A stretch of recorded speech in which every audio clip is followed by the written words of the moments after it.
Using graphs to solve simultaneous linear and nonlinear equations.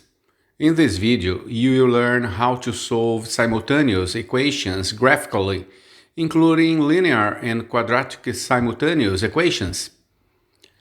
When solving simultaneous equations, you are trying to find the values of the unknowns that satisfy both equations at the same time. If necessary, you should watch the video that appears in the upper right corner of the video for a brief refresher. Thanks in advance for watching this video. If you like this video, do not forget to like, subscribe to the channel and activate the bell. It is very important for the continuity of this channel.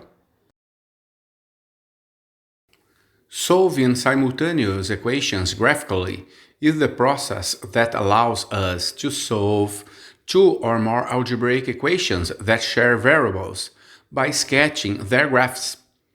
So we can solve any pair of simultaneous equations by drawing the graph of both equations and looking for the points of intersection. Any point of intersection is a solution for both equations. A guideline to solve simultaneous equations graphically is given as follows. Construct a table of values and draw each graph on the same set of axes. Look for the points where the lines intersect. Find the coordinates of the points of intersection. The solutions of the simultaneous equations are the points of intersection. State the values of the variable where the lines intersect. Let's see how it works.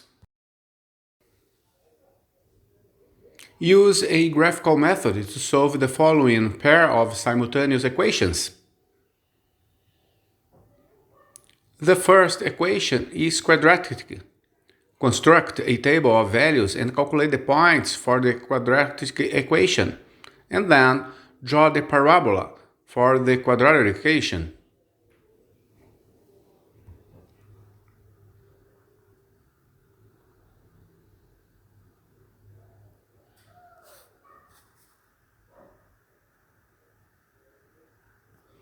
The second equation is linear.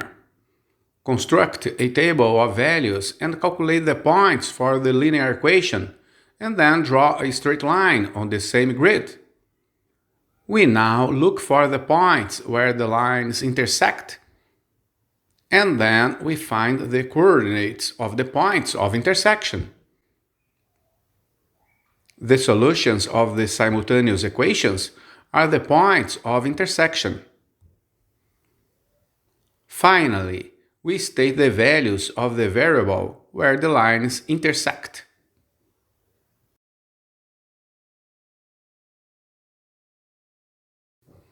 The next example is similar to the first one.